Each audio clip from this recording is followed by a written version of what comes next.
ఒంటరి అయితే తప్ప నీలో ఒంటరి అయిన వాడు 1000 మంది అవుతాడు. ఆ దావీదు మహారాజు కండి, గొర్రెలు కాచుకునే రాజు కండి, నిజమే దావీదు మహారాజా కాదా? అరణ్యములో పారిపోయే అనుభవం లేకుండా దావీదు రాజు కాలేదు.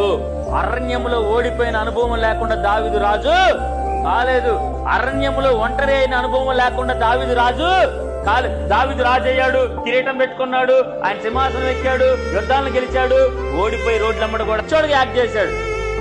ఎక్కడ వీళ్ళకి తెలిస్తే చంపుతారు ఫిలిస్తీన్లు అని చెప్పి ఆడికి పోయి పిచ్చి పట్టడం లాగా యాక్ట్ చేశాడు. చంపలేక కాదు, ఆయన స్థితి అలాగైపోయింది. దావీదు ఊరికే రాజుగాల.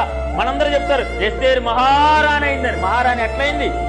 పలకరించేవాళ్ళు లేడు, పిలిచేవాళ్ళు లేడు, అన్నం పెట్టేవాళ్ళు లేడు. ఇంకో మాట చెప్తున్నా, పాలు తేనెలు ప్రవహించే దేశం కావాలి అనంటే అరణ్యము గుండా నడవాల్సిందే, ఎర్ర సముద్రం దాటాల్సిందే, ఎరికో గోడలు దాటాల్సిందే.